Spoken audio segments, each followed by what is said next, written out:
That Don't Sound Right is a podcast about talking the way we did before the internet. When you could not prove anyone right or wrong, all the expertise was contained in the people involved in the conversation. We hope you enjoy our conversations. And as you listen, if you find yourself silently saying, "That don't sound right," send us a comment. You're one of us. The world of flashlights, I think, has gotten out of hand. Flashlights? Where'd Yes. this come from, Cecil?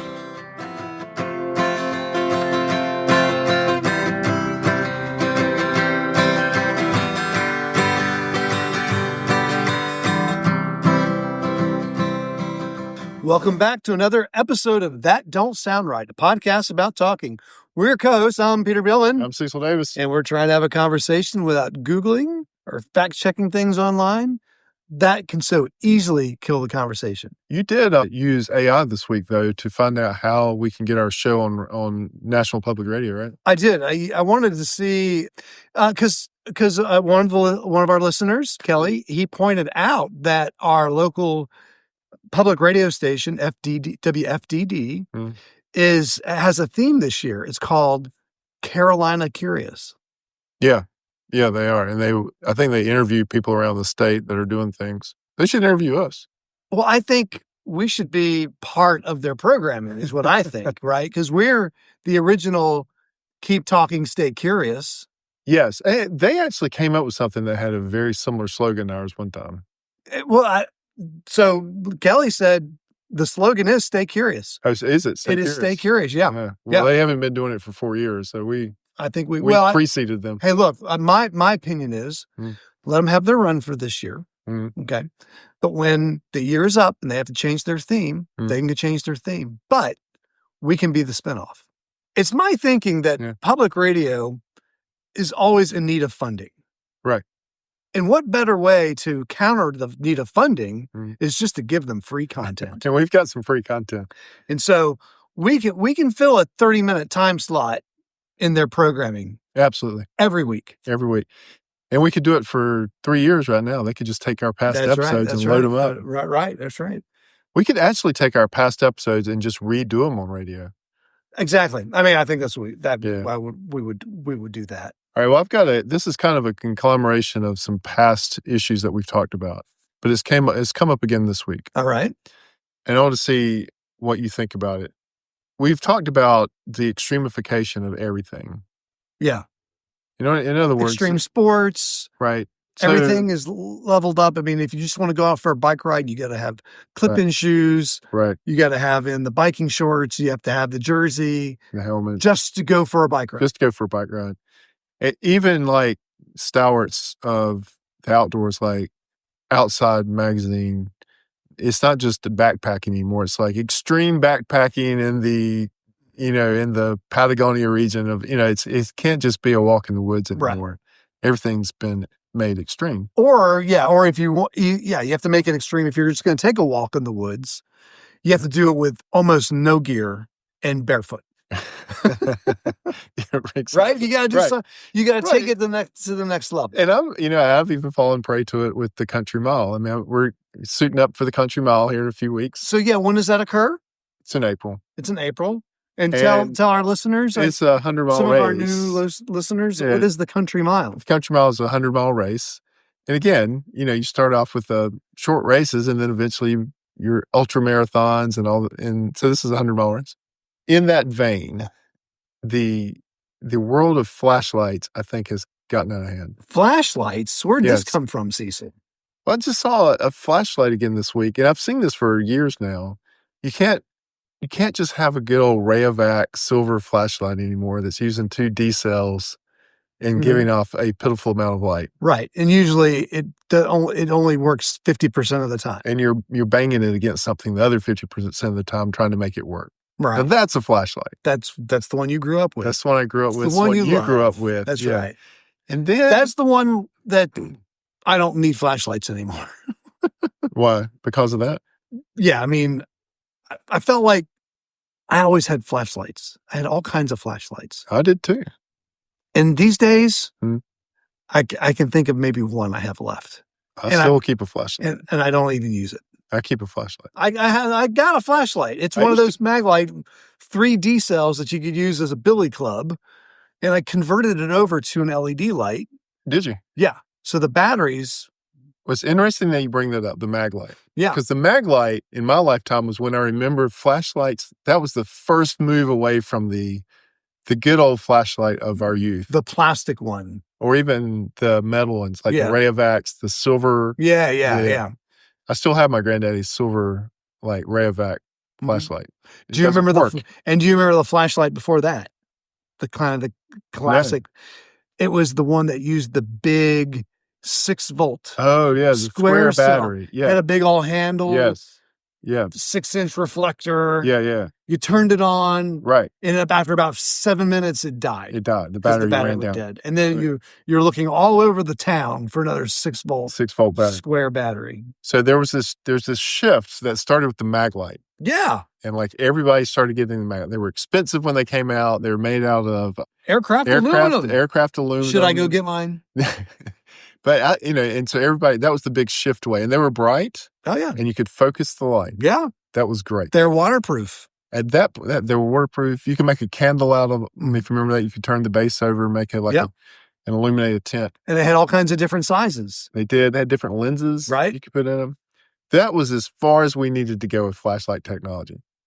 That was the pinnacle to you. Well, no, that was pinnacle. All that we needed. Right. But some of the flashlights I've seen now, they're like 8,000, they put off the same amount of light as an aircraft landing lights put off. Like you could, they had put off this blinding amount of light. I think you said you could see the moon. Yeah, you can pop it, you can reflect it off the moon sort of stuff. And they're compact, they're ultralight. I mean, they're these ultralights, not ultralight. I'm just not sure we need to continue to evolve that. Well, they are small too. I mean, they're super small. They can fit in the palm of your hand. Now, I will say that those super bright lights are really nice when you're working on a car. Yeah. And you're trying to illuminate an area. Because the old Rayovacs... Unless you take a peek at it, then you're blind. Right. Yeah, if you don't look directly into it. But the old Rayovacs were hard because you were trying to balance those on something. Right. You're trying to get somebody to hold it. And that was always a precarious job. If you were the one holding the flashlight, there was all kinds of things being said to you, like about you were not holding it where it needed to be held. But a really bright LED will light up some space in an engine compartment. Sure. So that is one. Put that on a headlamp, and now you have it wherever you look. Headlamps. That was the next iteration, right? Is that everybody got all these real fancy headlamps and blinded each other on backpacking trips because you had them on your. Hey, Cecil. Yeah, right, just look right at you and blind you with it. Did we? I'm not sure we even needed that.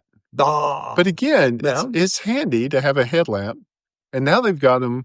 Have you seen the ones that are fit like glasses? No. And they're LEDs, so the light is directed exactly where you're looking? No. Are they like part of a frame, an eyeglass frame? Yeah, okay. So you can look exactly where, again, that's a great innovation. I'm not sure that we need that level of light. Flashlights have become extreme. I've seen the light that snaps onto, or it's built in, the LED built into your hat brim. Yes.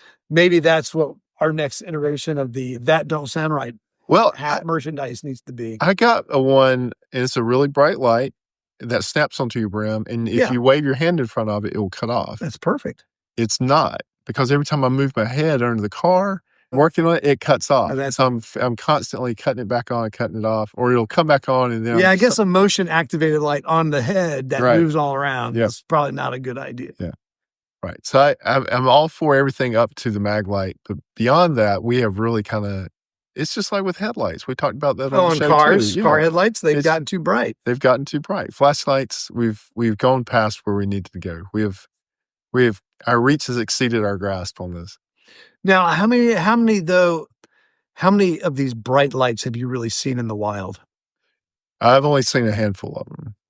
Because I think people buy them and they just stick them in a drawer and never use them. Exactly. Nobody ever knows where I know where my flashlights are. I know where mine are. Right. But nobody else in the world besides the I know where my one flashlight is. Because the issue with flashlights is that, and this happened to my Maglites, makes me sad. If you don't use them, the batteries leak, they swell, and then you're not getting those batteries out of a Maglite.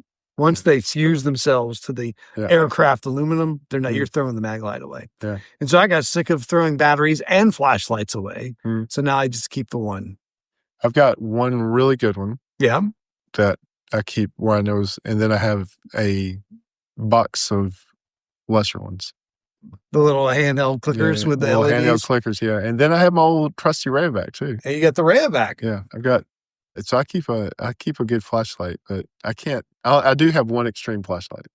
So I will say that I understand your concern with the propagation of over bright flashlights.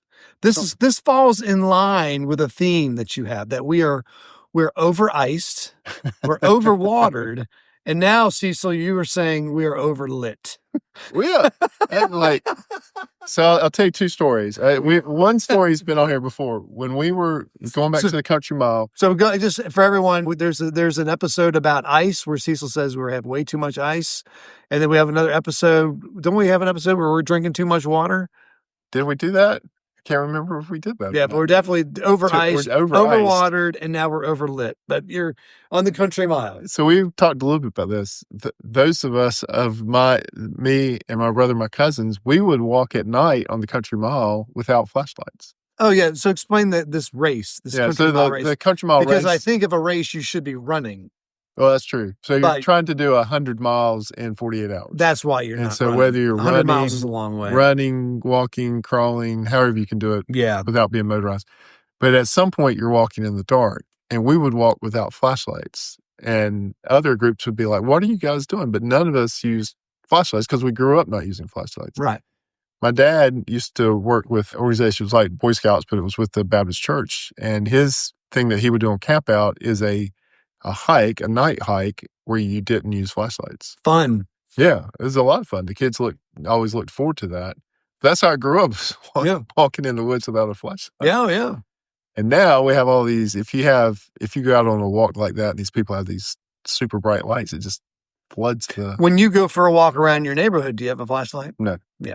Do you see people with flashlights? Absolutely. Oh, do you? Oh, there's people that have those neon vests that have lights. Oh, that's so that people can see them. Yes, but I'm thinking, are they walking around with lights so they can see the bare road in front of them? Yes, okay. I've seen people walking with flashlights. Okay, and you look at them and you shake your head. I don't judge them. I'm just not one of them, and I just don't like. We've just gone too far with flashlight technology. We can stop. How about have you noticed the street lights lately around here? Those LED street lights? We have new street lights in our area too. The first group of them were purple or something. Yeah, the color was off. Well, they had an early failure and they changed color to this bluish tint. The LED light that's on our street right now is so bright that we have to actively try to block it out at night. It's not a gentle glow of a street lamp. It is like a landing light. Right. Well, I mean, one of the things about the LED lights on our street is they're somewhat, the light is contained to the street. Mm. It sounds like yours has an aiming issue, but ours are contained to the street, that it's just really lighting up the street, not the rest of our yard, which I kind of like. If it was only on the street, I wouldn't have a problem with it. Here's another thing I'm having trouble with lights these days is the propagation of colors. What do you mean? So color of light is measured in Kelvin. Mm. And so you can buy soft light, daylight, bright light, and those are all measured in Kelvin. It's usually it's a 2300, a 3000, a 4000, a 5000, and 6000. And the 6000 is that really bluish tint. Kelvin or lumen? It's Kelvin. This is the color. I'm sorry, you're right. It's not the brightness, it's the color. Okay. Lumen is brightness, Kelvin is color. Gotcha. And so when you see a bluish kind of LED light, that's getting into the 5,000 and 6,000 Kelvin range. But it is maddening to me now that I can look in my room and all the lights are different colors. Yes. I used to just buy a light bulb. Right. And it was going to be a kind of a yellowish glow. Now I have to figure out, well, do I want a daylight or do I want a sunlight or do I want It is difficult to buy a light bulb. So I would just take this a step further, that we are over-colorized, our whole lighting industry, that you don't know what you're going to get. In fact, I have this problem with the headlights on my daughter's car. I bought the wrong headlight, and now they don't match. One's slightly different color. Yep. I'm like, come on, man, just make them all the same color. We're starting to sound like curmudgeonly old guys on the podcast now because we're. Wait, this is don't sound right, right? Yeah. Right. So it don't sound right that we have 5 different colors for a light bulb. The lighting now has gotten very complicated. If you go look at the lighting, it's gotten very complicated. It's gotten overly complicated. I think the brightness of handheld flashlights are the least of our problems right now. I think it's the propagation of different colors of bulbs just for my lamp. I'm just saying that just with the flashlight, I'll just bring this to an end. The flashlight piece, and we talk about bulbs. Is there's we do not need to put any further research into flashlights. Well, flashlights are as good as they can get. Who do you think's doing this? It's just a marketing thing. It's just like pocket knives. It's the military, man. Oh, it'd make a better flashlight? Yeah. You think? Oh, haven't you seen the commercial? Oh, yeah, I have seen the commercial. You've seen the commercial. This is for the X2000 tactical personal lighting system. You do not need a tactical light at all. This is military grade. Yeah, it's military grade. It has 80,000 lumens. It can light up your backyard and your neighbor's backyard. Yes, you don't need that. You'll be safer this way. You'll be very safe if you have that flashlight. You do not need that flashlight. You can stop with flashlight technology. We're good. So one of the great things about YouTube and the YouTube app is that it's easy to make playlists. Mm-hmm. And we're going to add this particular episode to the we are an over whatever you want to call it. We're over. Well, to go to your light bulb thing. Yeah. And the thing I hate to get behind right now is I don't like the headlights that are LED. Yeah. But now every city vehicle has a blinking LED light on it. Tell me about this. Just like a garbage truck or any service kind of truck that has these blinking LED lights. They'll either be yellow or clear white. Okay. And they are so bright and blinking. It's like it's looking at a strobe light. Oh, yeah. I see what you're saying. And especially if it's like 6, 7 o'clock in the morning, those things, you get behind that, it's going off. Even on school buses sometimes. School buses have them. I know when the ambulances, the backs of just the brake lights of ambulances can burn your retinas. Yes.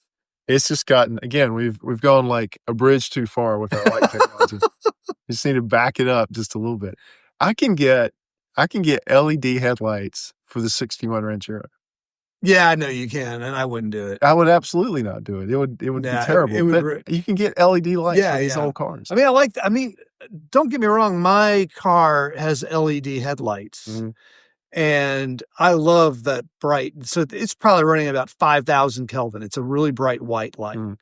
And I've gotten into one of my older cars that's probably running a 3,000 Kelvin. That's the yellowish light. And man, I can tell such a difference in the clarity of what I can and can't see. Really? It's so much easier on my eyes. The driving the wider light, not headlong into someone else's bright lights. I did get LED lights for my interior lights on your recommendation. Yes. Now that did make a difference. Didn't that make a difference? Yeah. So, and you probably, that's a 5,000 color light. Yeah.